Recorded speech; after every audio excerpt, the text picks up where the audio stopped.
Let's diagnose and replace a toilet flapper. Something you can easily do yourself. If you notice your toilet filling randomly throughout the day, sometimes it might happen often, or maybe not that often, then let me show you how to diagnose that flapper. Come to the toilet, take off the tap of the tank, and right here is your flapper. That creates a boundary between the water here in the tank and the water that actually goes into the toilet bowl. If you suspect a leak at the flapper, what you can do to test it besides sitting and watching the toilet, get a dark food coloring color, put some colors in your toilet tank, and now let it sit and see if any of that food coloring comes into the actual toilet, and then you'll know that there's a leak at the seal that the flapper makes.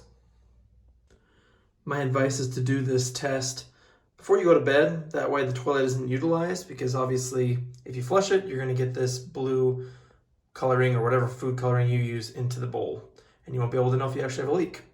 And also it might be a very slow leak, so it might need some time. So after about an hour and a half, you can see there's a blue hue there, so we have a leak. Since we verified the flapper is bad, you can try cleaning it with some warm water to get off some of those particulates, but over time these things just don't seal as well, and they're pretty cheap to replace. So all we need to do is shut off the water by the toilet. This style you just pull, but some of the other styles you turn the handle multiple times, or you might have a quarter turn where you just turn it to the right a quarter turn, and now our water is off and we can get all this water out. Hold the toilet handle down so we can drain out all the water.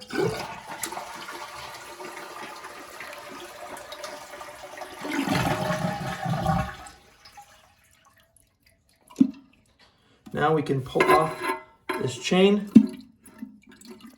that goes to the lever. It just slides out like that. And then we can pull off the arms of the flapper, like that. And now we've removed our old flapper. Most flappers are universal, so here's our old one. It looks similar in size to this one, but we need to cut off this adapter for a different style of toilet.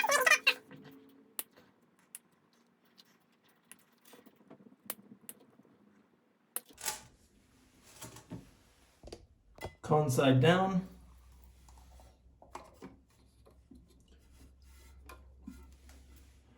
And then we'll put those arms around the bowl. Put the arms around those little pegs. Now with our chain, we'll want to get an idea of what link number will give us some tension on this flapper. Not so much that it lifts up the flapper, and not too much that it sags, but just right. And I'm thinking right here, this chain right here, we're gonna try that out and see how that tension is. One final thought here on the length of this chain.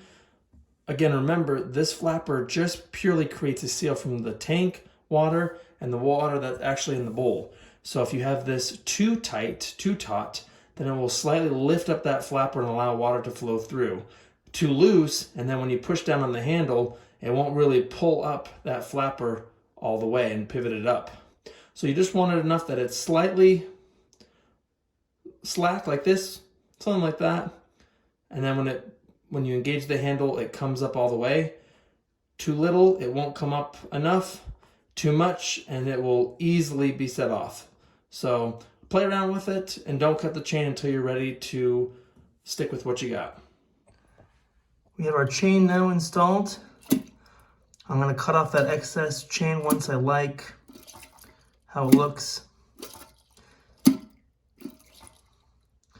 I'm happy with that.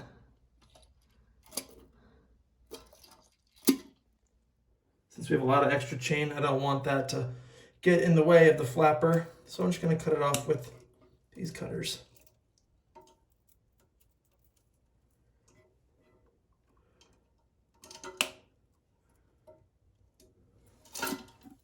I personally leave a few links on there just in case I ever need to adjust it in the future. I don't limit myself.